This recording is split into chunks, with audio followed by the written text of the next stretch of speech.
welcome everyone to Diaries Ultimate Intrigue. Intrigue.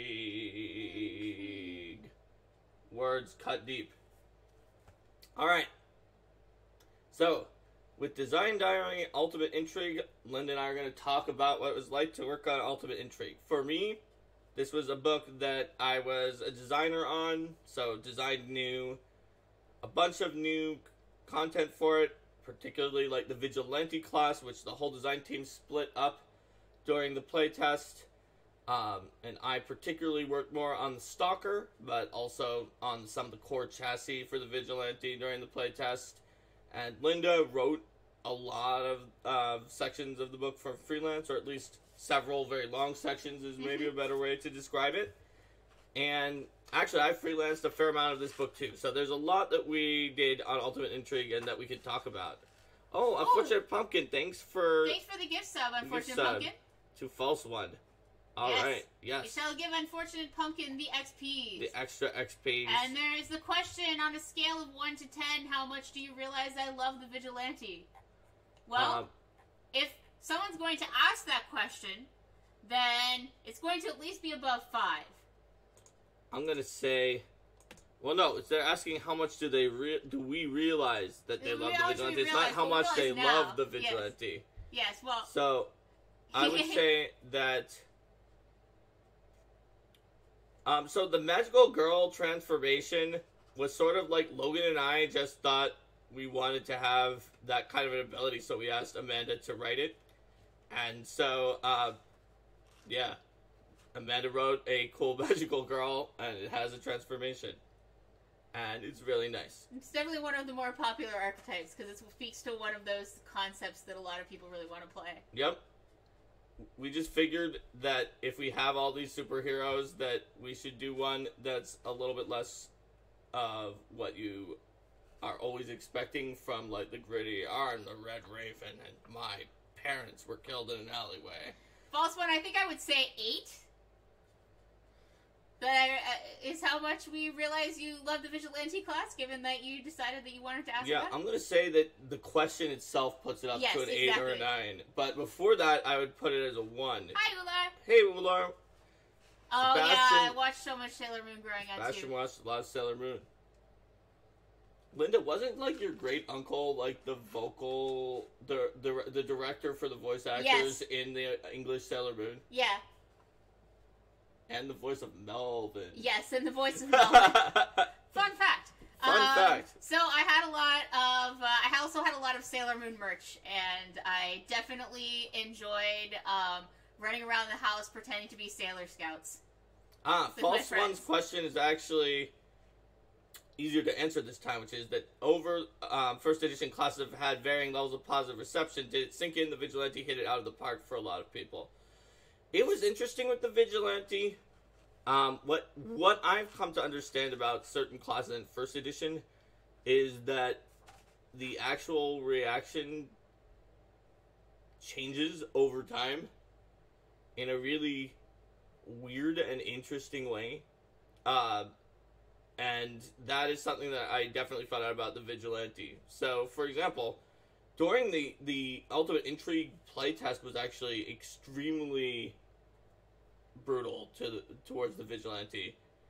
And one of the reasons of which is just the fact that when a class gives you tons of stuff and you don't want some of the things that it gives you, people get upset because they feel that, like, those abilities, which we didn't really have a name for, but I think because D&D called it that, people have started to be calling them ribbon abilities, of, like, little abilities that give you a fun thing. People are like, this probably replaced a combat ability in the class, whereas the designer is thinking, I gave this for free, and I would have given you nothing if I didn't give you this. And so, Vigilante had a lot of those. It also just had a lot of fun, great new things that, especially in the final version, that just worked out very well, but weren't, like, I guess, they weren't always blatantly an obvious power thing. So initially, when the final book came out, some people started threads being like, this class is probably not very good compared to other martial classes. And I remember because two posters are like the only two who just immediately were like, no, this is very good and it's very effective without that much time. One of them was Salarn, who is Michael Sayer, but he did not work at Paizo at the time. The other was Dead Man Walking, who you guys may have seen in the forums being pretty insightful during the Pathfinder playtest in general.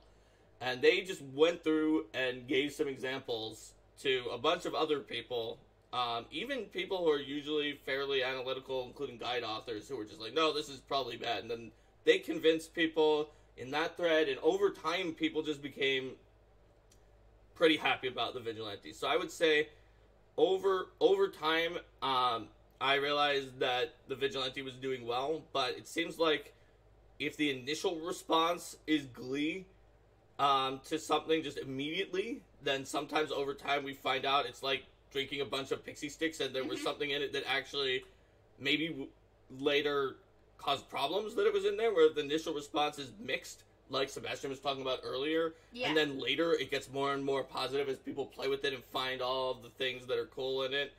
Then that's what happened with Vigilante. So how far into the process, and how is it like to come up with that distinction between the two different pools of talents that the Vigilante has? Because a lot of classes, they have one pool that they're drawing from as opposed to the separated thing. So the two different pools of talents was something that you can say that it influenced second edition a lot, but really it all started out when we sort of had, when I was working on the Kineticist class, and I realized when people just started asking for a more unrestricted extra wild talent feat, and by the way, if you didn't play it in the playtest, it had half as many total talents. You had to choose between whether you wanted more infusions or more utility talents from the same pool, and you got them at the levels that you didn't get a kinetic blast damage die increase. People said, we don't have enough. They did analyses. They were right. They didn't have enough. And I said, I don't want to feat tax you into oblivion with having to pick extra wild talent for every feat. But I hear you. You don't have enough. So I just doubled the amount that they had and forced people to pick between the two buckets, because they were saying, I don't have enough, and I feel like by the time I have my infusions that I want, then I don't get enough utility, or I pick all utility, and I don't get any infusions. So that's what we did there. And when it came to the Vigilante, in the playtest, it just had the Vigilante talents, and then it sort of forced you to get certain social abilities. But that was one of the when I said I did a few core chassis things during the playtest, is that based on playtest feedback, I wrote up a proposal for, I was like, hey, this worked well in the Kineticist, and immediately the other designers were, like, Jason and Steven and Logan were nodding and being like, yeah, let's try this out, which was putting in a second track of talents that you didn't have to get exactly renown. You could get, or certain other things that it had, the social identity giving you a bonus on skill checks. You could pick the ones that you wanted, as long as they didn't have combat abilities that were in there, and things that were sort of directly. So it's a feat siloing type situation. Now, over time, did we make some mistakes, like putting in something that gave you a massive will save bonus into the social talents? Yes. But they're also, for the most part, were very social and let you play the social Vigilante that you wanted to, because they were a separate pool. So that was one of the big innovations, like, sort of from Kineticist, even more deeply into Vigilante, and now skill feats versus class feats and things like that. The idea is just, if everything can be a class feat, if everything can be the big combat-y thing, then no matter how much you help in your side skill, you're going to feel bad because you weren't getting better at archery or your main thing.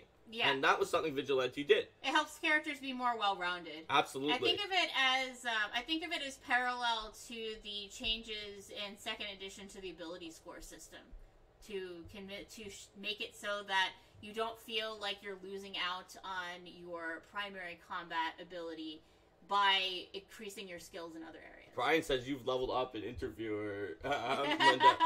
Well, that's certainly true. I didn't really have interviewing experience before Arcane Marks, so. Oh, man. Sebastian's talking about geeking out about Avatar with the Kineticist. Yeah, it was a little bit harder to read. That was one where... No, it was a little interesting. And certainly, I was watching, like, at the time I was working on the Kineticist, like, Avatar Legend of Korra was on the air. So that was one of the things that I was watching and doing for inspiration and just generally just research for, hey, look, cool things that people are doing with elements. I feel like the Kineticist class was, the way that it read sort of showed sort of some of my inexperience as a designer at that point in time, because in my early time at Paizo, just basically, if anyone came back to me with feedback about something, I was like, yeah, let's do that. You've been here for longer, especially in presentation. And I realize now that it works better in presentation when I instead have a conversation and explain what I'm looking for in the presentation. They explain what they're looking for, and then we find something that can help everybody. So when people came back with like, it's like, it might be easier to read if it looks like this, I was like, you know what? I'm not the expert in this, let's do that. But an experienced designer, which I am now, knows about information design more. Mm-hmm. Back then, that wasn't something I was thinking of as much as the rules design of the class. And so, I'm sorry about the fact that it was hard to read, Sebastian. All right. Oh, thanks for thanks for subscribing, Severin Laureate and Ular and Warlord. Olar. Yes, thank you very much. So, I saw another comment about the Spells of Intrigue section. The Spells of Intrigue section is something that I am very, very passionate about, so I'm very happy that you liked it. For those of you who don't know, it was a set of clarifications that explained in an Intrigue game how to help you adjudicate some of the hardest to adjudicate spells, like divinations and illusions and enchantments and things like that, that just, they aren't that easy to figure out what you want to do with it. And that was something that I actually pitched real hard to get into the book because I thought that was crucial for an Intrigue game. And then it turned out that when we got some of the pieces of it in, it was something that was not exactly the same thing, so I mixed in some information into that to sort of get some of the points that I really, really wanted, that you may also have noticed from one of the very early Arcane Mark episodes where I talked about divination topics, that it runs parallel to the structure of Ultimate Intrigue's divinations, not in the same order, but some of the same information. It's because I took that sort of right out of some of my notes about divinations and put it into Ultimate Intrigue. So a lot of it is my best practices from years of running lots of divinations for in games with tons of secrets and intrigue, and hopefully it has been helpful. We'll get to that later on. Yeah, making sure that divination is making sure that these spells can be powerful and effective and useful without letting them crack plots. Looks like there's more Kineticist questions too. False One had one, and so did Sebastian. Let me look. So Sebastian said, were focus spells something that evolved from Burn? I'm going to say not really. The way that they work right now more evolved from just a really long back and forth between me and Logan, which a few things did. Another notable one that got its very current shape compared to some of the earlier shapes you saw, like in Starfinder character building, was the exact way that the ABCs caused you to get your ability scores was something that was another long back and forth where we each expounded on the philosophical things we wanted to do and what the constraints were, and the constraints sort of pulled us in a direction, and then eventually we wound up with a proposal, and we brought those always to Steven and Jason, who refined them even further. But a lot of the big shape from those two particular things came from that. Let's see. So, there we go. Let's move into Ultimate Intrigue. You don't want to completely go down the Kineticist rabbit hole? Well, we had an Occult Adventures episode. We did. But not as many people were watching back then, so we didn't have as active and lively of a chat at that point in time. So let's take a look at Ultimate Intrigue. Ultimate Intrigue is the first book title in all of Paizo books that I suggested the title So I feel very happy about that, because the idea was, hey, we want to do like maybe a skillsy or a wilderness book, or probably skillsy for some of the skills-based classes, because some of those wilderness classes are either skillsy or got some magic from Ultimate Magic. But, like, what is it going to be? Ultimate skill check. Oh, yeah. Ultimate skill was listed as a no. So, not ultimate skill. And I said, well, what about ultimate intrigue with a dual focus on those classes, but also some of the social and intrigue-related things that are harder to run with the books that we currently have out?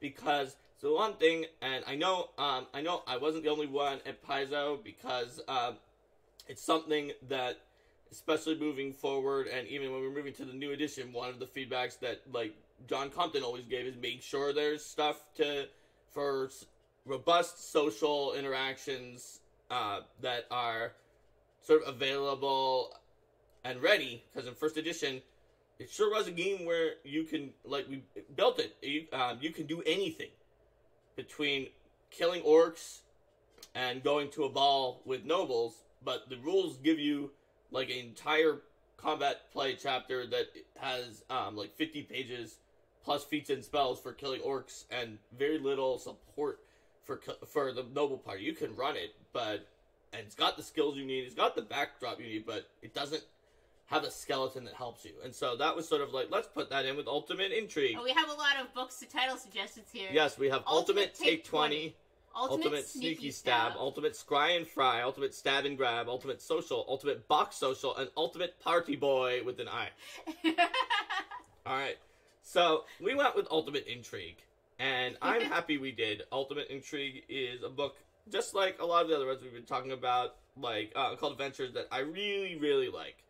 And I think that it offers a lot to the game, and even it offers, despite being a book relatively in the second half of the life cycle, some functionality and help for new GMs in what aren't the most basic level plots, but are plots that people are starting to want to tell, especially with big, epic, noble intrigue stories in fantasy like Game of Thrones becoming popular, Song of Ice and Fire, and other things like that. One edge for suggesting Ultimate Intrigue. So, ultimately, it was just a name brainstorm, and it goes... Ultimately? Yes, ultimately. It goes down to everyone else that far above my pay grade who liked that name and wanted to do the Ultimate Intrigue, and but... Exile says it really just had to help set up for War for the Crown, yes. It sure did. Having that kind of foundational support in those systems. And running War for the Crown made me realize that a lot of the subsystems in Ultimate Intrigue are either system neutral or very easy to convert, which is nice. So, let's go back to the Vigilante, because that is the first thing in the book, and it is the thing that we've talked about a little bit. So, we've got the Vigilante. Hi, it's Red Raven. Oh no, it's actually Eric of Halvon. We know his secret identity.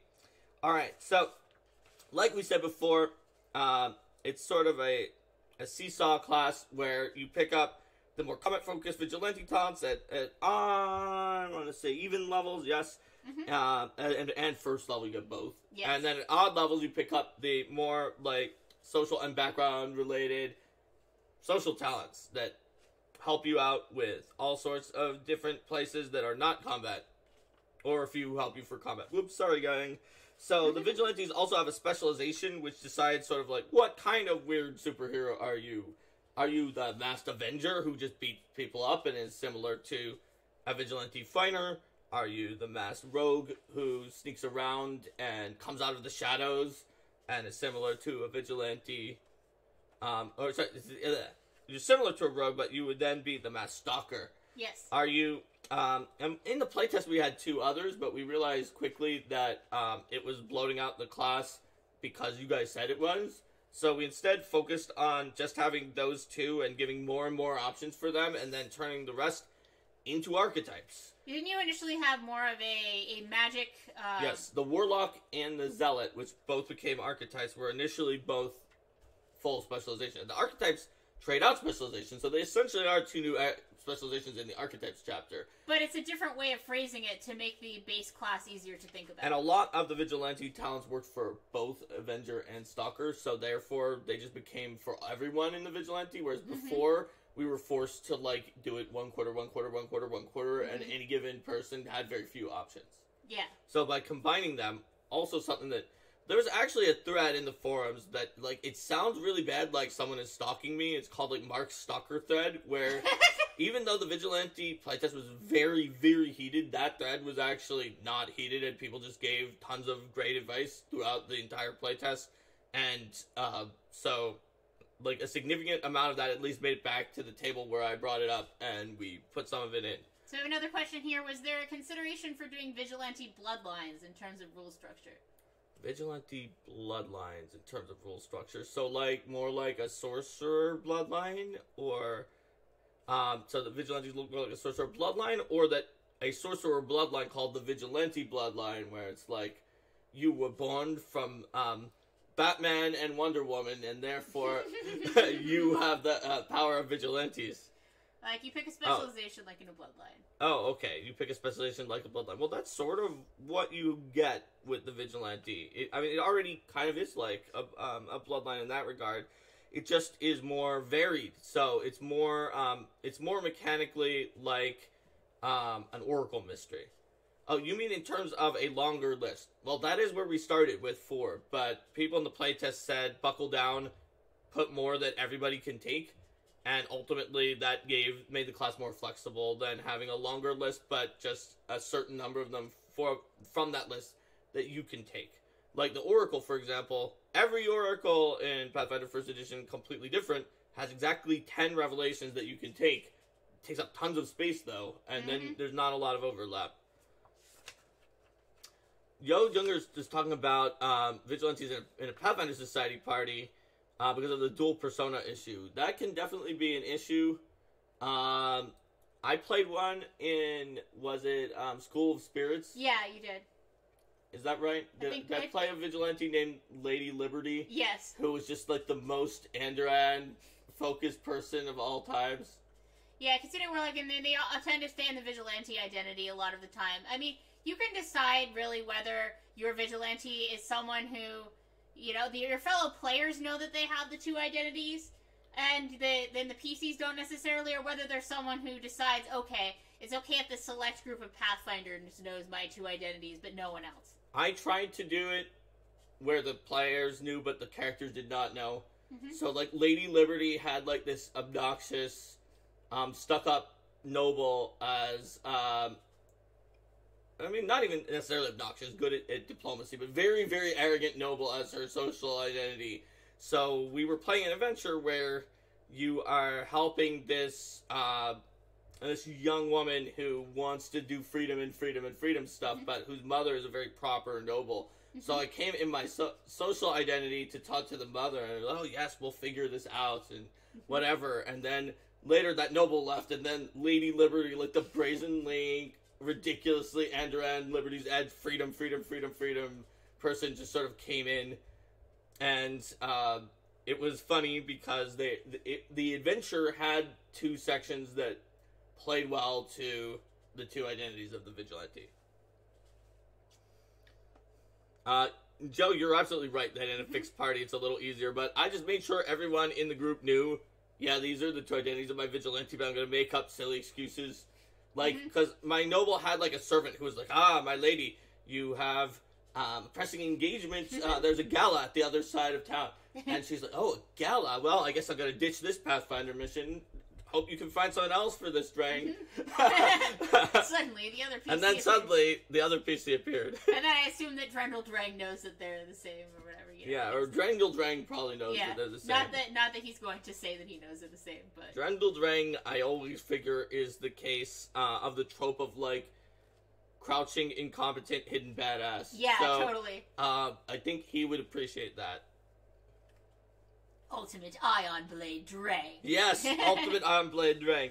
So, yeah, the Vigilante, really, it got a lot of love because it had all 4 designers working on it, and with some of the changes. Oh, Lion Blade, that makes more sense. Oh, Ultimate Lion Blade.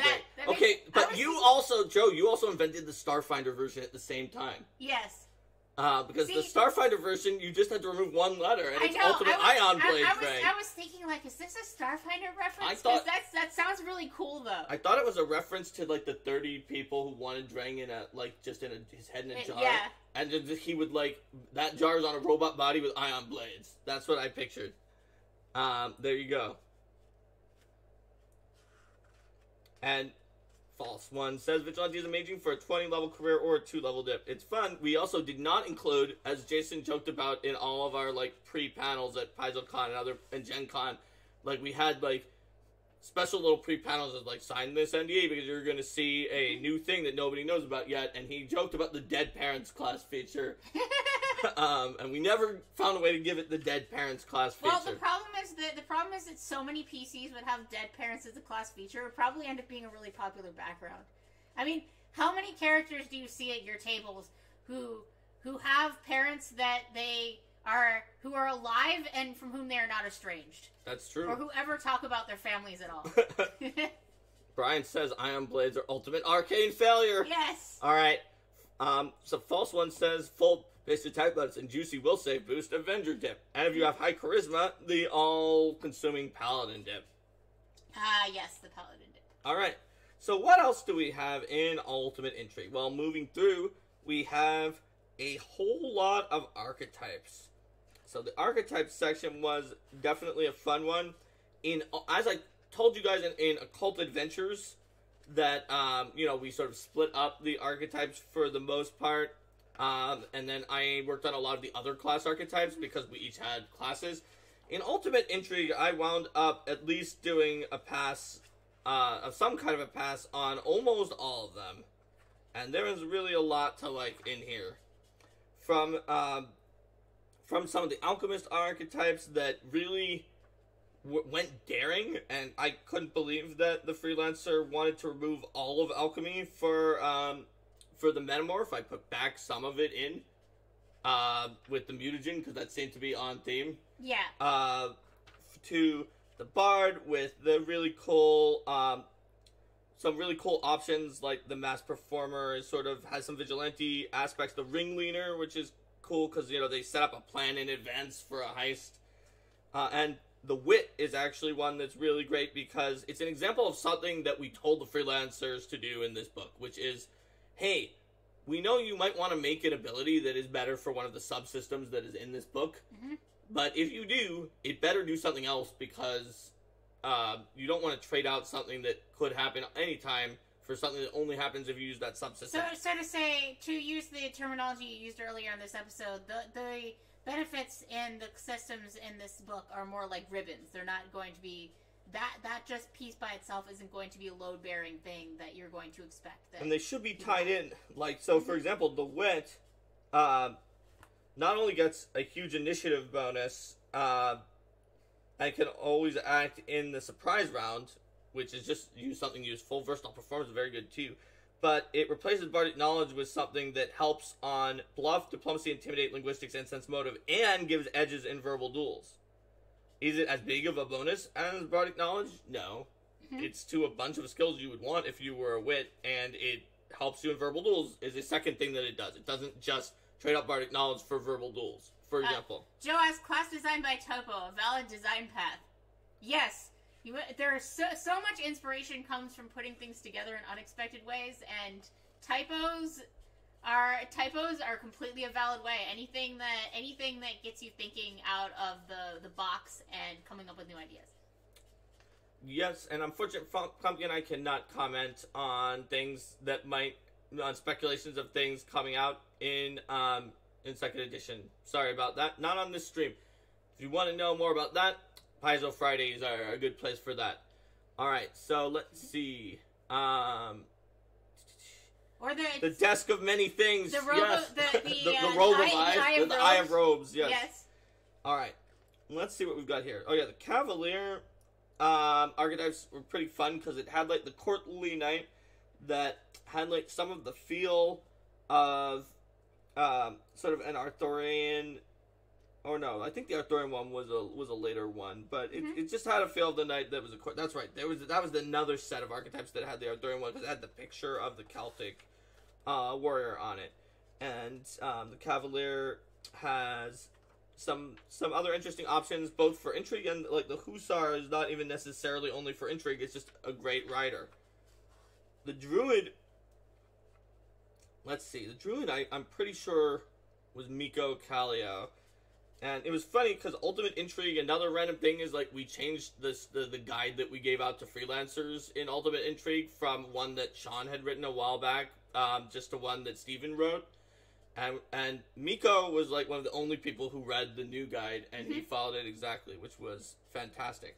Also had some really cool archetypes in here, like the Urushiol, that is its animal companion is poison.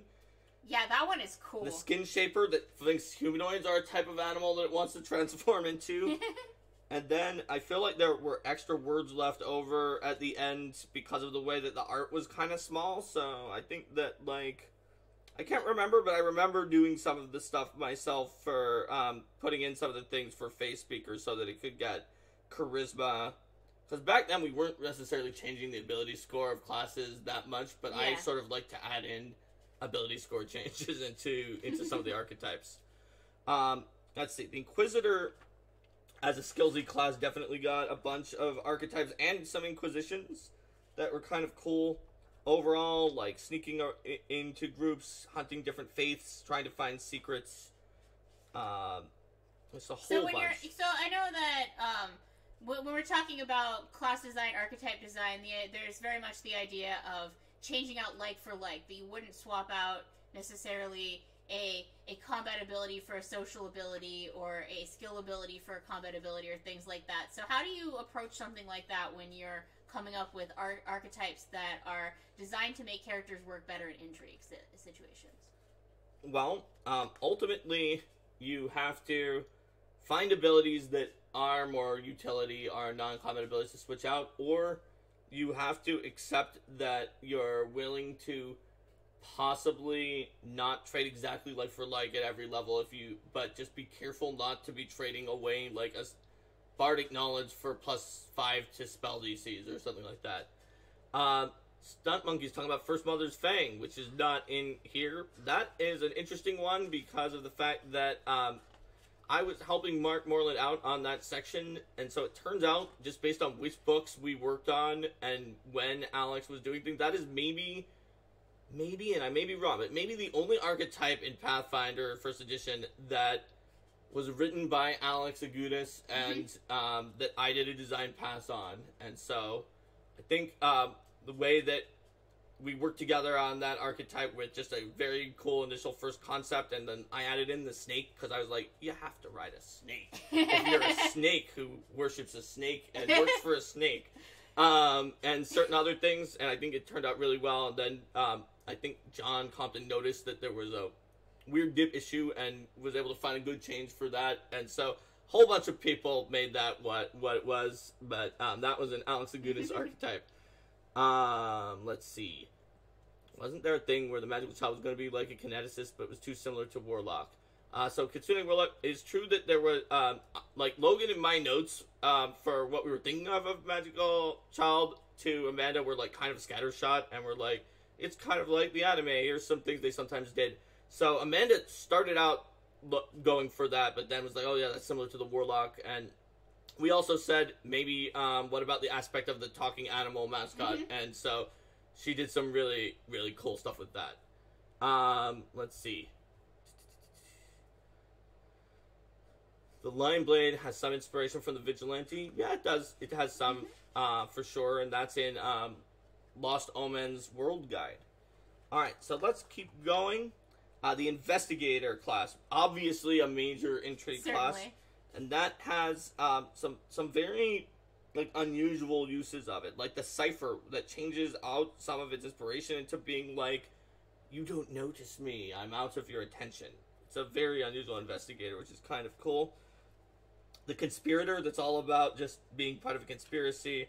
Forensic Physician, who sort of found its way into the APG playtest as one of the investigator methodologies straight off the book now. So Even though this was in Ultimate Intrigue, it really feels more like a fundamental part of the hallucinist is on drugs all the time, and that's how they investigate. And then Major Domo, which sort of is like, I am the best person at this estate. I don't have alchemy. This is an example of one that while it does hand out teamwork feats, which can be a combat thing, that is one that, because of the way it traded things out, probably players might be less likely to want, but Martella, a major NPC from War for the Crown, absolutely wanted Major Domo, because Major Domo can help your estate, and it was sort of intentionally meant as a foil for the Mesmerist Vizier, because it can figure out what the Vizier is scheming to do. A lot of intrigue, one of the themes of intrigue is measures and countermeasures. Like, there's a thing you can do, but there's a way against it, and it's sort of like this, this sort of secret Cold War, like a War for the Crown, that is not a hot war where you're fighting directly, but people are just piling these different measures on top of each other. So we had a thing for this book, especially in the spells, that's like, if you're going to create something, make sure it's not what I've called in previous episodes of this show, a cane toad, or an ability that nothing can stop in the game. Or Detect Demon. Yeah, Detect Demon is a great example. It is just worse than Detect Evil, except that it's a cane toad, because nothing that protects against Detect Evil thinks about Detect Demon, and so it gets past all defenses, not because it's supposed to, but just because it's obscure. Well, that's one of the things that traits really help a lot with in 2nd edition, because you can just say, this thing affects things with this particular trait, and then anytime you come up with something new, you can give it that trait. It allows for huge amounts of backwards compatibility and forwards compatibility between options. That's right. Speaking of Mesmerist, and Viscage mentioning Mesmerist Enigma, being similar to Cypher. Oh yeah, definitely the other half of Cypher's coin. The Mesmerist is next, and so it's got the Enigma, which totally does use a solipsism ability to fade out instead of its usual stare. Eyebiter, which just sends out its eyeball, which is pretty cool. These, I think, were Jason Nelson archetypes. The Thought Eater just kind of assumes people's identities. The Vizier, which is great because it's the insidious power behind the throne. Yeah. That, like, pretends that some other character is casting all the spells, and its allies are weaker against its will-based effects. The Vox that uses their voice instead of a stare. And then, I skipped it, but the Fey Trickster is another one where, I think this is an Enigma, probably, that's on page 37, and the Vizier are pretty narrow, and they're not eating up a lot of words, which gave us a ton of extra space. So I added the Fey Trickster archetype from scratch into here, because I was like, this is really weird. What if we were casting completely different spells and being a Fey Trickster? So you had a fair amount of adding Fey intrigue into this book. Well, we already had a theme for it in the spells, but the archetypes didn't have it as much. The Ranger had one that went against Guild, one that ran Codes, Sentinel, but the one that was the most popular in the Ranger section, and I wasn't sure if it would be popular or not, but is the Dandy. But, I mean, that art, though. The Half-Orc Dandy... The art on page 40? The Half-Orc Dandy is an amazing piece of art, first of all. Second of all, here's the thing. It had one of the only, keep calling it ribbon abilities, one of the only ribbon abilities that people really liked. Well, and it was funny that it changed into charisma-based bard spells, and it had a lot of even trades, but it replaced Woodland Stride with Party Crasher, where you can finagle your way into fancy parties, king's balls, and other social events meant for the cream of society with a diplomacy check. If successful, you find an invitation, an invitee looking for a date, a staff member willing to look the other way, or some other way to enter the party. This does not allow the dandy to break into restricted areas or infiltrate strictly closed gatherings, such as secret meetings. Only social events. So it's like, you are in the party. And people really liked it because it's a fun narrative power, and in its niche, like, it doesn't break the game, but in its niche, it's a DC 25 diplomacy check. By the time you get that, you can make that almost all the time. And so it's like, in its niche, it's like, you will get into that party. Sorry, it's off topic. Jim Brent wanted to hop on while we're live and thank Linda for doing a great job on Sandstone Secret. Over Labor Day, was able to run a group of teens and their parent through it at a convention. They had a blast, spending over 2 hours role-playing and searching every nook and cranny. I'm glad you enjoyed it. I had a lot of fun working on that and helping to figure out what a repeatable quest would mean in 2nd edition. I mean, that one for sure was one where I knew it was going to be the first quest experience, so I wanted it to be iconic and fit in with tropes in a way that people would be able to easily relate to, even if they weren't familiar with Galarian. But on the other hand, I also wanted to make sure it wasn't completely just the tropes. So that's right. That was pretty fun. The Rogue Archetypes is another one where people were narrow and we got more rules, which was really cool. We just sort of expect the art to take a lot of space, and these two did not. Well, I think that there's a good reason for that, though, because a lot of art pieces are more likely to show someone with giant wings, my gosh, giant shield or whatever. Whereas in Intrigue, the art pieces are more likely to show. They're a little subtle. They're a little more subtle, exactly, like the content itself. So the question is, which archetype did Mark add to the Rogue section because of the fact that we had additional space? And considering Warlock answered it before I asked it, that's there correct. You go. That's correct, Kitsune Warlock. The Phantom Thief was the one I added because we had additional space. But we got some really cool ones like the Consigliere for the mob, Thief Guild, Heist, Thief, Master of Disguise, the Sharper, and the Snoop, who's kind of like a kind of sleazy private investigator that's more of a rogue because they just do whatever it takes.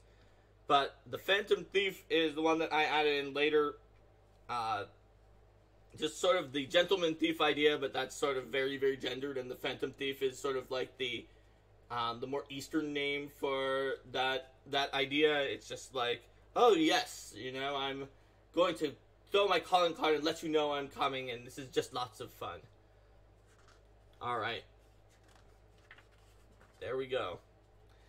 So the Scald is the one that had the battle scion, which was there. That one was sort of based on some Arthurian legends. I think the Scald had a lot that were based on very early works, but it wasn't necessarily completely saying it. Like Battle Scion didn't say it's King Arthur, but it has courtly presence, questing songs, and it did have the ability Once in Future Scion, which hopefully will help you figure it out.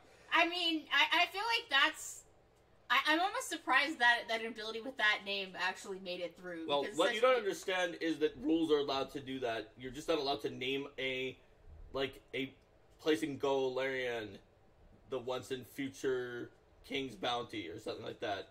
Fair enough. I'm more used to the anti-Easter egg / reference protections that we have in Adventures. But that's because of the fact that then you're adding that Easter egg as a thing in the world, whereas here it's cluing people in. So you want to have Easter eggs and abilities. Speaking of which, Bold Schemer, the next archetype, is also tied to something. Does anyone know what the illusion is in Bold Schemer's abilities? And therefore where the Bold Schemer came from. The abilities are Bold Strategy and Scald of Twists and Turns. I'll leave that up to you guys for a moment. And we also talk about the Instigator, which creates riots in the street. There's a question about rogues. For rogue archetypes, was there much looking to make sneak attack work well solo, given the whole soul-sneaking infiltrator concept in Intrigue stories? Well, I mean, sneak attack can work solo if you are good at getting invisible or unseen, or otherwise fainting. So, there wasn't necessarily that because it is a party-based game. And so there are more options to get it overall, but we didn't really focus on what if your character is away from everyone else, just because it's not a typical situation. And if we built you an archetype, that would make you want to do it more, which is not necessarily something that we want to deeply encourage a character where, and then the other people come in and they're like, what? I built my entire character around being alone. Yeah.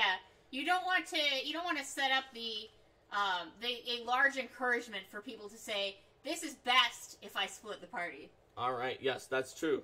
So, we have run out of time on the illusions, so instead I will say that Odysseus is known as the man of twists and turns in the Odyssey. So, the Bold Schemer is kind of like Odysseus. And that is why has abilities of cunning strategies to overcome enemy fortifications, and helps the allies get into things. So it is an Odyssey skull. There's just a lot of fun things. And the Warlord bosses around mooks. Spiritualist had 2 that were both like drastic changes. One of them calls a shadow, and the other one calls a zeitgeist from the area. That shadow color art is so cool. Yeah, I like the shadow color art a lot. I'm going to show it to you. Alright. The Swashbuckler was one that is a little bit interesting. You see, we did not have a separate Swashbuckler section by mistake. And so that was carved out of other savings with some of the other pieces of art that were also, like Linda said, very intriguey and sneaky. And so we eventually, over the course of the long other class archetypes section, saved a bunch of space, which I used to not only write some other class archetypes, but also add in a Swashbuckler spread. So there's a question here. How did you decide not to make the Swashbuckler the dandy? Well, because the Ranger was in the outline and it had the dandy. Is there also a sense that the Swashbuckler already has the dandy covered in a way? I mean, yeah, because you need an archetype for the Ranger to be a dandy, but you could just be a dandy as a Swashbuckler, and especially the Noble Fencer could be a dandy. That's one that I wrote here that I saw being somewhat popular and is also based on my experiences playing a Swashbuckler. I didn't change it that much because it's an archetype, not like the APG playtest, but here it has some abilities to help it a little bit better on will saves, which kind of are one of its problems. So yeah, basically we have a Swashbuckler that helps its allies instead of being like, haha, I must get all of the kills or I don't get my abilities. Stop fighting everyone else. Yeah, that is a lot. Speaking of perverse incentives, that has been one. Yep. And it's got the Noble Fencer. And, yep, just basically that's what we've got. So then there's the Vigilante Archetypes that Amanda wrote. It's got your Hulk. She did not write the ones that were exactly the ones that Logan and Steven wrote from before. They just put those in. So I think that Logan did the Kabbalist and the Warlock, which were separations out of his original Warlock design. Steven did the Zealot, and Amanda did everything else, from the Gunmaster to the Magical Child, from the Mounted Fury to one of my favorites in here, the Psychometrist, which is a very small switch-out that can get you some interesting focus powers. And then there's the Wild Soul as well, which can be Spider-Man, or turning into a bear-man, or woman and bird girl. Attorney at law. So, then, for the other class archetypes, there's just a whole bunch, including a bunch that I also added in here, like the Tyrant Anti-Paladin, because I thought Lawful Evil was cool for Anti-Paladins, but just a lot that a whole group of great freelancers brought in. Some that are just very, very interesting and big changes, like the Courtly Hunter that forms the connection between a Leshy spirit or Fey spirit with their animal. Yay, Leshies. And can drastically loses some of the combat effectiveness of tons of teamwork feats on the animal in exchange for, like, the ultimate familiar / animal companion, skillsy companion. I guess other than an Eidolon that just spams +8 to skills, but this can do so many different things. And is always around. We had... Isn't this where the, some new wild towns for the Kineticists that were all focused on, big intrigue, one for each element. It has, the Secret Broker Occultist that, like, trades in secrets. That was a fun one. It's Hillary Moon Murphy. The Intrigue Oracle Mystery. It's got the Velvet Blade Slayer, the Fey Collar, Unchained Summoner archetype that calls some Fey. So, there are a lot of archetypes. I don't want to take too much time on it. So, then we get to the Feats section. So, the Feats section is one where Steven really took charge of coming up with ideas for feats that would fit in to an intrigue game, but sometimes were very fun for combat, and just made it a little bit more engaging and was a little bit less of just +6 to diplomacy. And there's a lot of fun feats in here. A bonus is something that you add to your sheet, and then you know that you're good at that thing. But other than just generically being good, it's not an ability that you really feel and interact with over the course of the game. The only thing that I really added to this in personal is some of the bravery feats that require bravery for fighters. I added during a copy-fitting secondary pass because of the fact that there was space. And fighters didn't really get that much, as it turned out, from just the combination of feats. There was good stuff for monks. It's like, oh, not as much for fighters. How about bravery? Mm-hmm. That also helps because of the fact that bravery was not particularly good, and most people took an archetype that traded it out. So here's some cool things if you did not do that. And I really liked having rules for what does it mean to hide a spell. Oh yeah, that was very important. Our group uses those so much. Yep. All right. False One says the intrigue feats are cool, but the vigilante talents are so shiny. They are pretty shiny. Alright, well, yep, Steven knows more about these than I do, so I'm going to sort of skip past into Mastering Intrigue. So Mastering Intrigue is one where we get into, we're going to get into Linda pretty soon. Mm-hmm. So the first section on Mastering Intrigue, which talks about the elements and the themes of intrigue, is a direct corollary to Mastering Occult from the Occult Adventures book. And I just liked the way that, just like originally Brandon, and then I worked with Linda and myself, just randomly asked Linda because of her teaching experience of like, how do you condense a genre down into 4 pages? Yes. And, we sort of restructured it slightly, but went with what Brandon was doing, which originally, just in a different order, which was, here are the pieces that you might use. Here are, like, these important things that you're going to find in your game, like relationships and loyalty, measures and countermeasures that I talked about before, yes.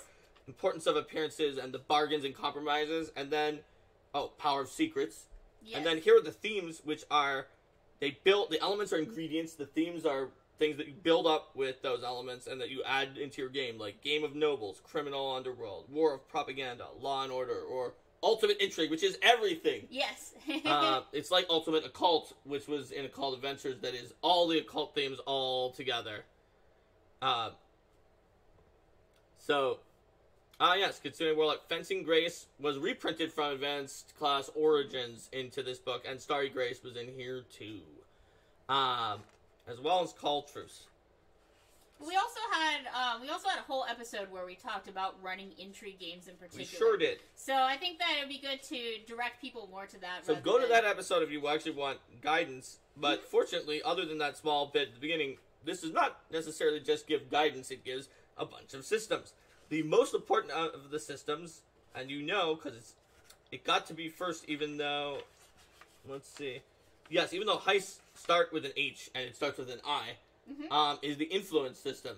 So, I did the design work on the influence system when it came in from the freelancer, but let's let the freelancer who wrote the influence system, based on a lot of hard work from Thurston Hellman, who wrote a proto version of it in Pathfinder Society scenarios, do the talking. So the influence system really, as Mark just said, it was an ongoing collaborative effort between myself and Thurston Hellman, going back and forth to see really how do you want to capture the idea of a party. When you have different people, they have different ways that they're going to be influenced. I mean, fundamentally, some of the ideas that we wanted to get across here are a dynamic system of socialization that certainly allows diplomacy and those other classic social skills, but also, as much as possible, lets people with other skills get engaged and encourages collaboration and getting everyone involved.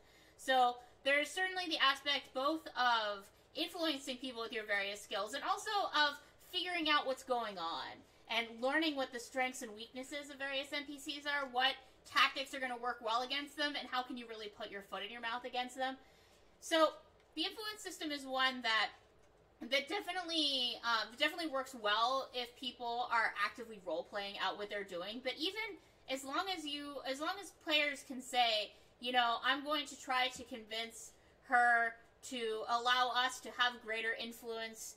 I'm going to try to convince her that it would be in her best interest to make a bargain with us by subtly referring to our knowledge about the Thieves Guild in her city that is not under control, and the fact that we may possibly reveal that. I mean, and you calling that the low end, but the low end is just like, I'll go talk to the general about military battles. Well, but I'm saying you could probably do it with that. And I came up with an overcomplicated example, but yeah, I'm going to talk to the general about military battles, and then the idea with the strengths and the weaknesses is, that you have these ways to not just mechanically have the characters' personalities and preferences affect things, but also really a goal of an influence stat block is to define an NPC and to let a GM know what are the sorts of features that are going to be useful for role-playing them and for deciding how they would interact. Makes sense. It is interesting to, and this was something that it definitely needed its own chart of DCs compared to certain other charts of DCs in the game. Influence DCs tend to be a lot higher in the base because there's a sense that you can bring them down with various things that you do. And it is also a system that by its very nature is collaborative. It does have a sense of everyone roll and take the highest going on with it. And, I remember it had a base DC that was very, very easy. Yeah. And that was supposed to be, like, the best skill. The best skill. And then you add 5 or 10. Yes, you add 5 or 10. So then the plus 10 is going to be the things that work, but not great. And oftentimes diplomacy is going to be in that category of something that can work, but it's not going to be your best choice. And, so False One's wondering if the second edition idea of NPCs with high social level, low combat level grew out of this. I would say not directly, but some of the same philosophies sort of led into that. Just part of that second edition idea was just that there's a lot of sentiment on the design team that just we wanted to do that. Mm-hmm. Just we needed a good way to do it. And I think too in this section, in addition to one of the things that I really looked into adding was more guidance for GMs when it's not as straightforward as all of the PCs are working together from a single angle in order to try to influence things toward a particular direction where they're all clearly on the same team. Because in a lot of intrigue situations, you can have PCs working at things from different angles. Maybe it's not even clear that they're all on the same team to the NPCs and they're trying to play good cop, bad cop, or some of them are going to appear as being part of one organization and some will appear as being part of another. Can you see the picture? It's Imrishka and Rivani are talking to the NPC while Damiel is poisoning them, pretending to be a waiter. So that's something that I really wanted to get into is the idea of approaching things from multiple directions. And also, what does influence get you? What are the sorts of benefits of it? And that was, what are the sorts of benefits of it? And also, what happens when there are other agents at the same time who are working against you and trying to counteract you? Because in a lot of cases, it's not just going to be the PCs in a vacuum trying to gain influence from a noble, trying to shape things. There's going to be counter forces that are working on at the same time. Absolutely. So how do you manage those counter forces at the table? That's another thing that I really wanted to get into with that. So there's the sense of the individual influence system, and then there's also the organizational influence system. I know we've had a lot of systems over time in Pathfinder that are about hey, what does it mean to try to gain favor with an organization? But here I really wanted to codify it and give it more ranks of influence that really reflect the roles the ways that PCs interact with NPCs in the world. And one of the things that I was really happy to be able to have in here is a category that's basically they will take serious personal risks to go after you to represent the trajectory that PCs often have with their major villains, where the major villains at first don't really take notice of them, and then eventually they really go after them. And also to represent both the positive, the gaining more favor with an organization, to represent the negative of gaining infamy with an organization where they really dislike you, and also to represent the way that gaining favor with one organization could influence how you're seen with other organizations. All right, yeah, tons of great stuff in the influence section that can apply to your game in almost any RPG, whether it's, well, I guess it has to be at least somewhat rulesy. Certainly you can use it in 2nd edition, and as we've mentioned before in the stream with Liz and me on Paizo Friday, you'll see some stuff like that. Those kind of subsystems can be found in the Game Mastery Guide. So the next one is Heists. So that was one that really benefited from like Logan's deep knowledge of heists. He did a major sort of like heist diagram that he just drew himself, and a lot of additions to this heist section. And I came in afterwards to look at it with like the 2nd design pass. I was just like, yeah, this is a really good heist section. So like I know about it from that, but basically it talks about heists in a framework of just figure out what is going on with the heist, what's the goal, and figure out what the obstacles are, and make a little diagram, and sort of plan for it, because it's a little more freeform. It really honestly shows a style of running things, a sort of a more fluid style of running things that like fits well with Logan's aesthetic, and it's a really cool way to do heists. There's a comment here from Kitsune Warlock. Would be fun if the 2A faction influence system was integrated into PFS, but that also seems like such a logistical nightmare. 2E faction influence system. What is the 2E faction influence system?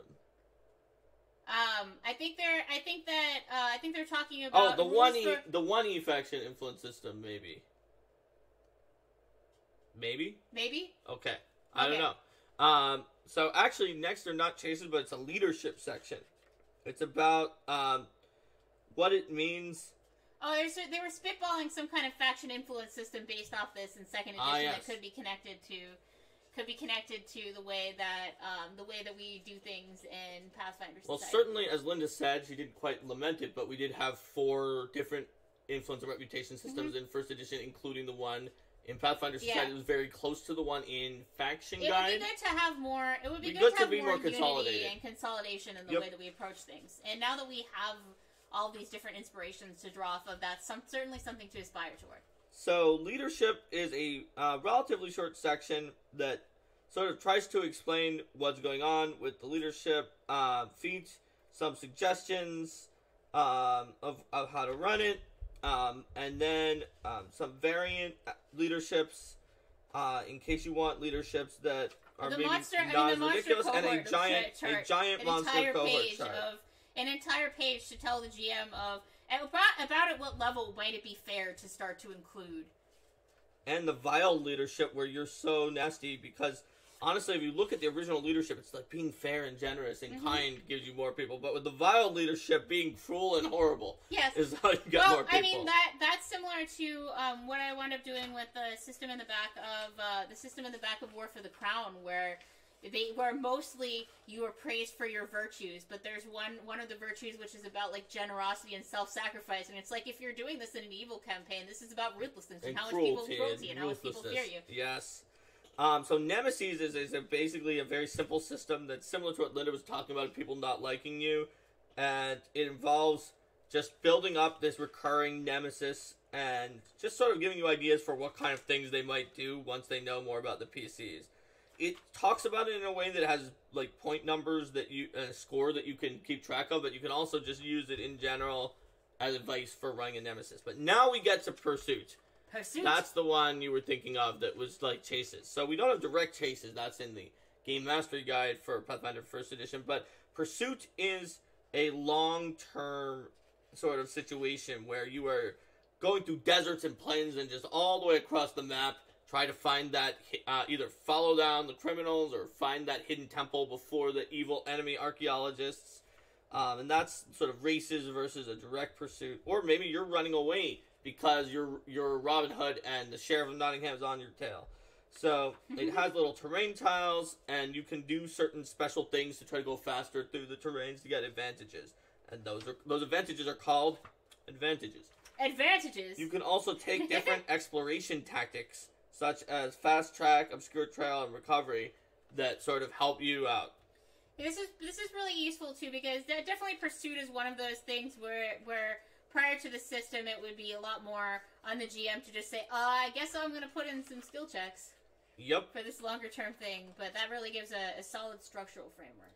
So research is a system that I believe was written first in Mommy's Mask and then in the Book of the Damned or something like that. The book itself had a research subsystem or something very similar to that. And then we codified it in Ultimate Intrigue. There are libraries. They sort of have what is essentially, in fact, library hit points, although they're called knowledge points. And you deal library damage to them with your smarts and as you beat them like a piñata, information falls out of them.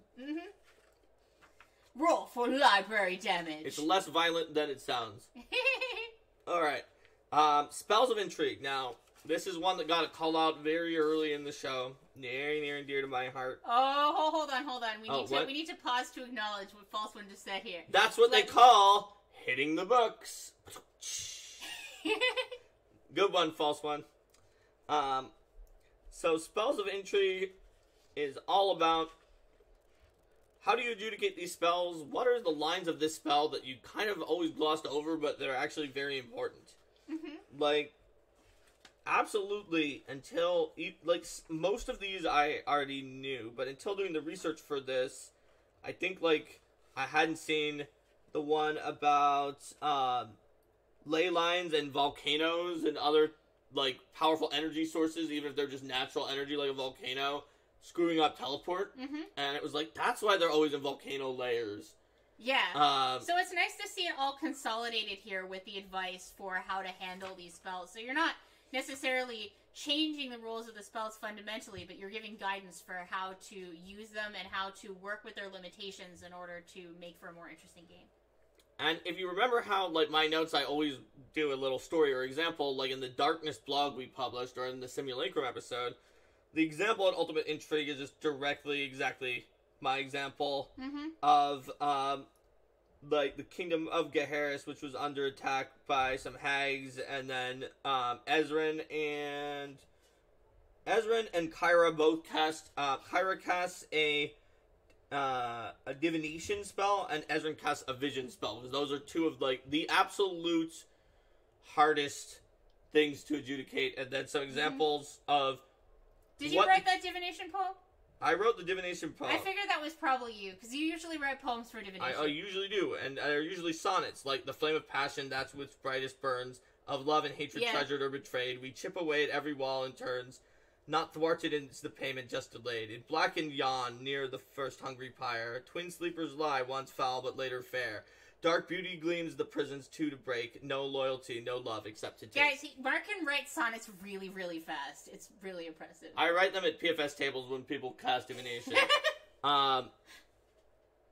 Does it annoy me that divination contains a spell called divination? No, because now it's called Read Omens. Let's see. English doesn't borrow from other languages. English follows other languages down dark alleys, knocks them over, and goes through their pockets for loose grammar. Oh, that's true, good. Joe. Yep. I've seen that before. Well, it might have bothered us, and that's why it doesn't contain that anymore. Yes.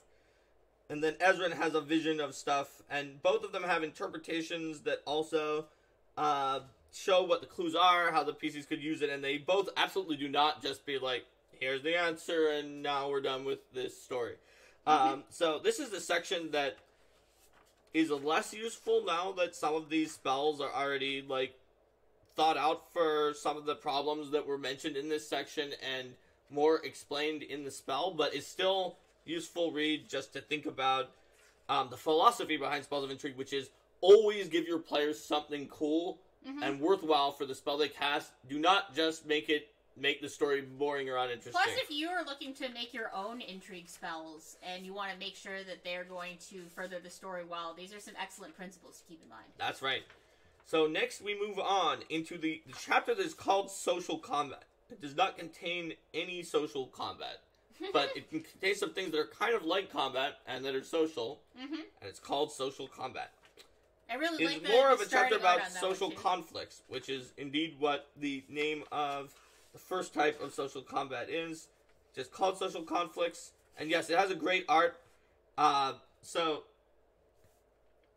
yes, it's basically, the idea of it is, and I think the story gets that too, is that the Red Raven, as Eric of Halban, is in there trying to convince the nobles that eternal winter is coming forth to just sort of just destroy everything in the land.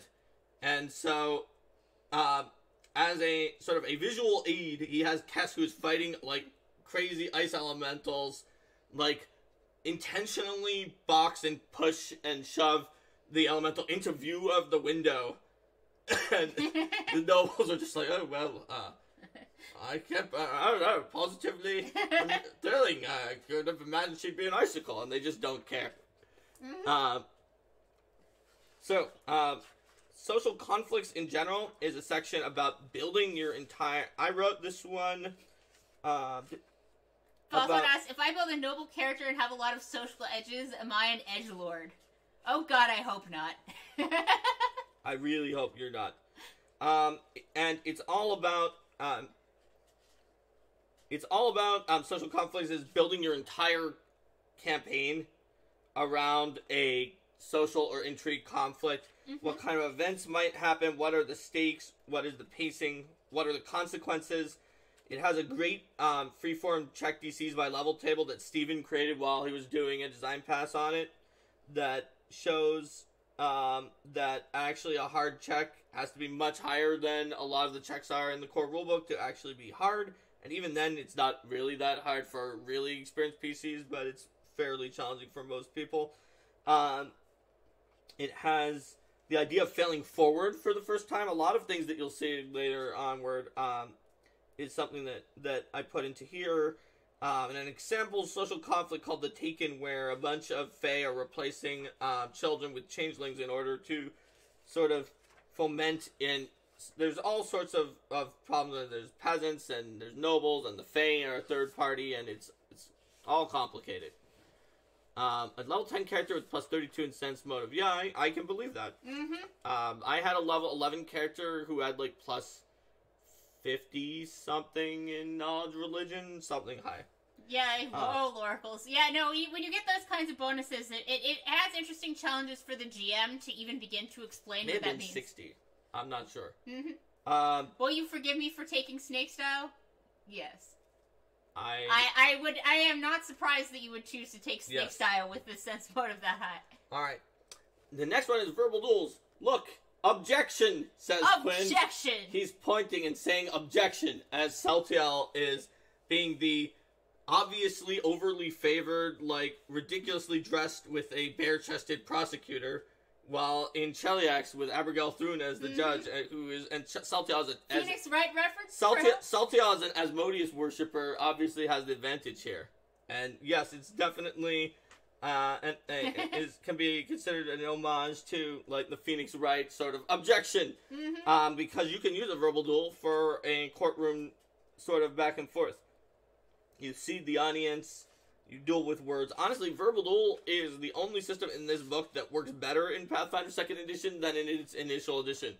The others work, well, Linda, you said influence works a little better. It's about the same, a little better. Yeah, because sense motive is under perception, which means that everybody has it, so there's even more options. Verbal duels works way better, because if you didn't... So, the problem is, it takes a long time to convert your skills into... Even though they're simple, into the modifiers you use for a verbal duel tactic. The problem is that any kind of a verbal duel is unplayable in Pathfinder 1st Edition without a rule like the one that is here, where it just turns all of your like plus 50 excess bonuses into edges. Because otherwise, it's not only unplayable, but the whole thing where you want a group duel to use multiple characters, and you want them to use different tactics. But it doesn't matter, because if you have plus 50 higher than the other person, you just do that every time, dealing 1 determination damage to them. If you haven't gotten into verbal duels, a system where you go back and forth, zinging to higher and higher numbers, using tactics that are situationally better against other tactics. You having different characters chime in because the person who keeps winning gets some disadvantages for repetition. Different tactics get disadvantages for repetition. And you have to just argue back and forth, possibly with an audience that you're persuading. and you build up edges that allow for rerolls at crucial times because you're playing a game of risk, because it becomes more and more valuable the more times you try to get higher, but the more times people roll, the higher it's going to get. The higher it's going to get, so you've got to decide, are you going to concede? Because if you concede quickly, then you'll take less damage, but you do eventually need to win. So how high are you willing to let the stakes be, and when do you cut your losses? And we did them in 2nd edition of War for the Crown. It's been very exciting. In 1st edition, we had to do a thing where it was like, well, pick a skill for this, but you only use like your ranks, and then use your charisma modifier because you're having to talk, and it doesn't add your other stuff, but you get some edges for that. Because if you added your other stuff, it would be unplayable. But in 2nd edition, you could just use your skill modifier, and that's just what we did. Because there's a reasonable, like, the amount that you can get from your actual skill modifier in 2nd edition is not, like, vary by 40 or 50 from what the other person in your party has. Exactly. And that meant that even Linda's fighter,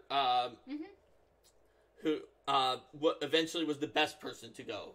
And I say that because because it just directly uses your skill. There were some wisdom ones that the cleric was really, really good at. Yeah.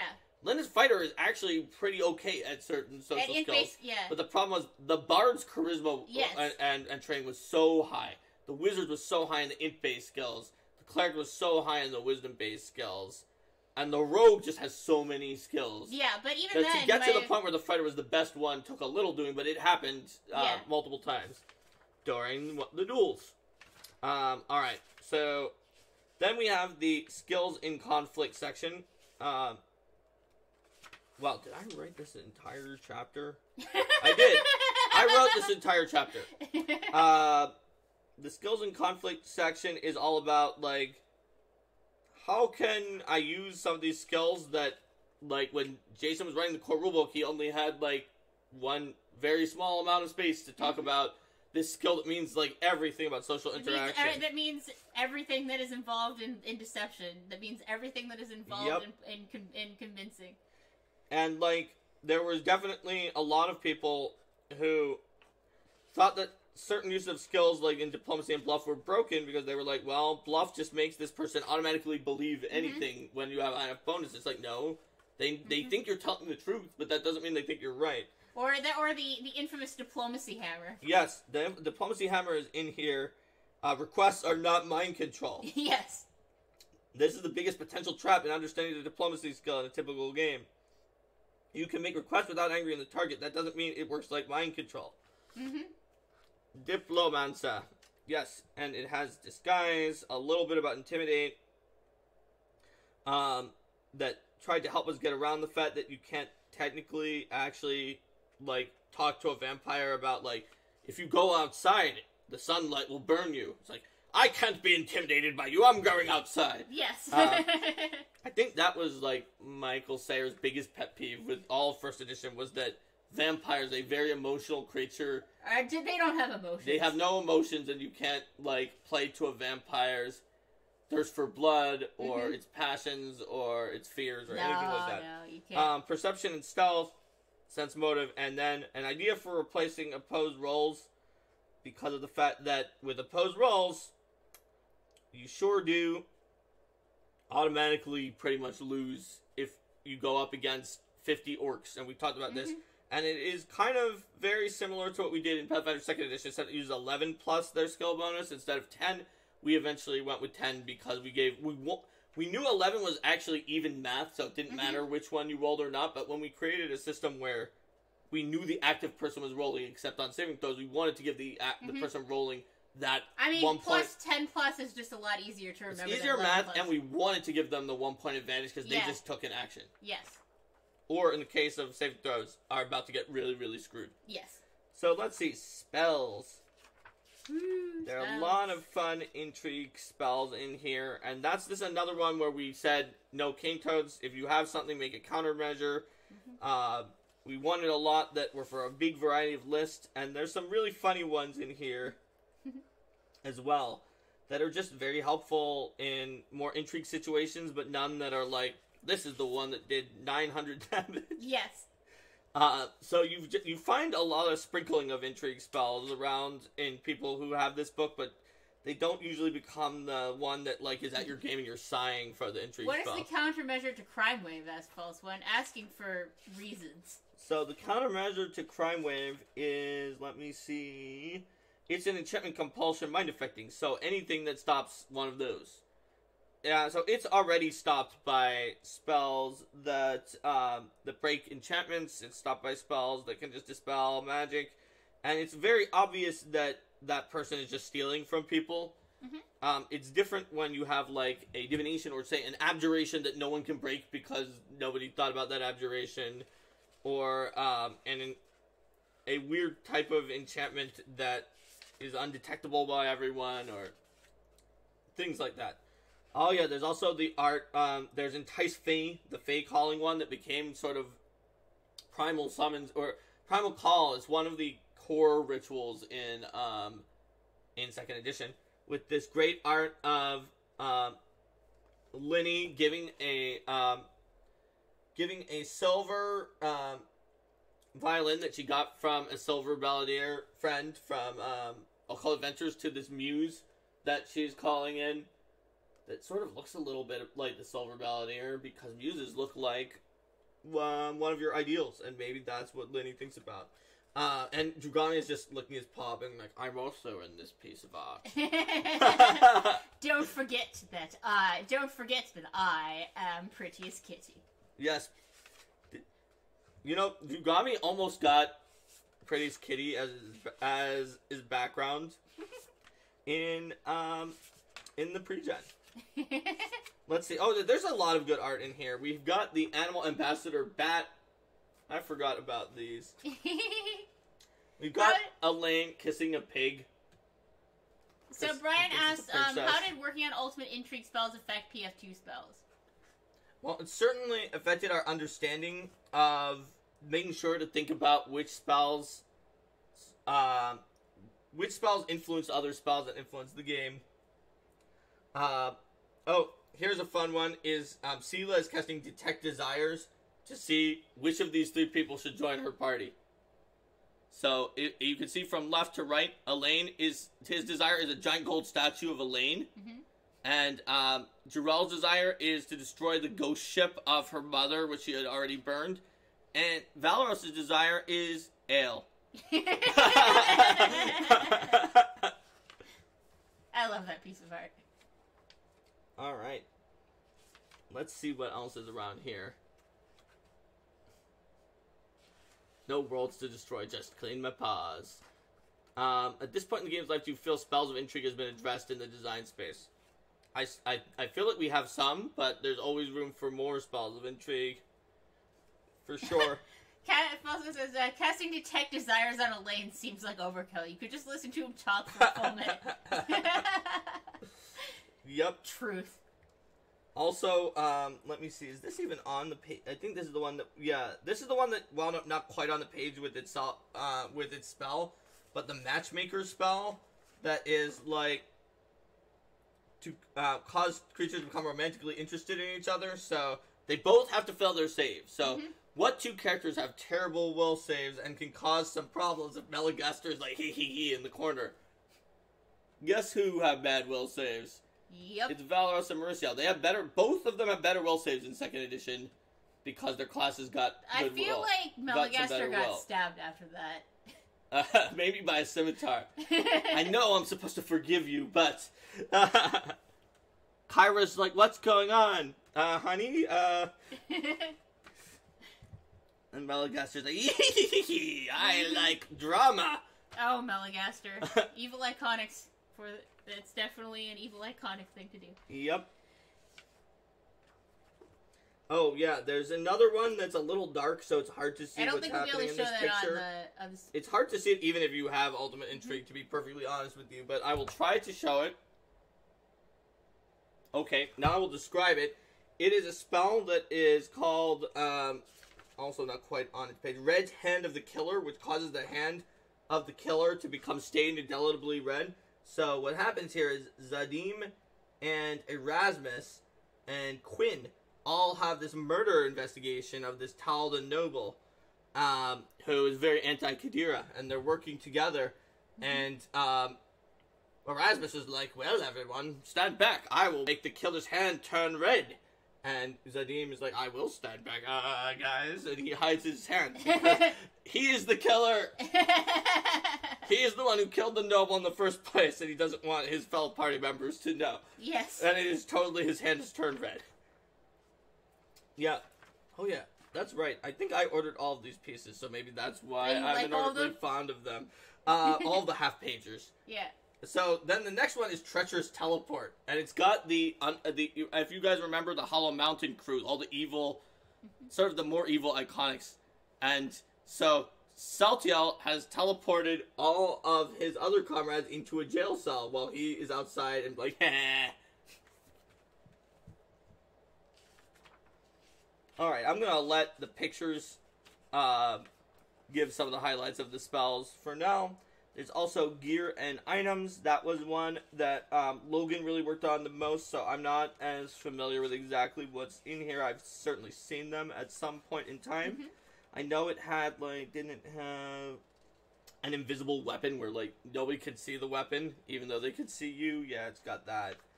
It's got some... The invisible knife in the dark. Yep. It's got some fun, different, a lot of different items for social situations, some vigilante, mundane items, the deck of doors that each of the decks turns into a door, looking at some of the pictures, pipe of the revealing mists, the quick change mask, a great consumable for vigilantes to change their identity real fast. Super useful. The time bomb, which explodes as a fireball when it runs out of time. And there we have it. So, Ultimate Intrigue, everybody.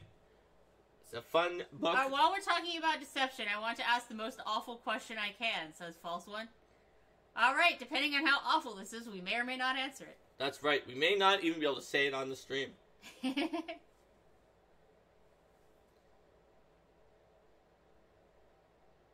Invisibility plus permanency plus reach meta magic is greater than Sphere of Annihilation. Legal. Okay, so invisibility and permanency are not a legal combination in first edition. So that is definitely invisibility and permanency are definitely not allowed, just period. So Sphere of Annihilation. I need to check whether or not the Sphere of Annihilation is... Let's see. So it is an artifact. It's a globe of absolute blackness. You can decide whether or not it is actually an object or not, because it is weightless. Yeah, it's sort of a weightless sphere, so if it is an object, you can cast invisibility on it as long as you don't foolishly touch it, because invisibility can be cast on objects. But invisibility is not one of the choices for... it is permanency for object. Oh, you might be right about that. Let's see. Oh, you're talking about right, okay, it's invisible, not you're invisible. Okay, so, yes, it looks like invisibility can be made permanent for objects, or areas only. Yes. So a permanent invisibility... So, you could cast permanent invisibility. On the other hand... How would you manipulate the Sphere of Annihilation without annihilating yourself? Well, you're saying reach spell. Yeah, well, that's for putting the invisibility on it, right, from a distance? Also, what's the range of permanency? Because it says see text, and one of them is personal. And the other one is yourself, another creature, or an object as appropriate, but then it doesn't say what the range is on that other thing. So that's probably also touch, I guess. It doesn't say. So, unless it's equivalent to the range of the initial spell. Maybe. It's ambiguous. It's pretty ambiguous. It would depend on whether or not you feel that the Sphere of Annihilation is an object or is sort of this insubstantial thing that's still listed under an artifact. Most magic items are objects. It also depends on whether, putting permanent magics onto an artifact seems like something that would work. Could you just cast Shrink Item on an artifact axe?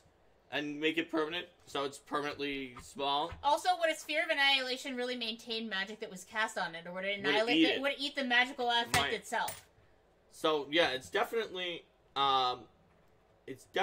questionable about that, and also just I think in general maybe artifacts, given that they're so hard to destroy. Mm-hmm. That like if you could just permanently shrink item on certain artifacts, that would make make them not destroyed, but at least render them useless. That would sort of be a way around their destruction mechanism. So maybe they are too powerful for that. It's very unclear. I would probably not allow it at my table.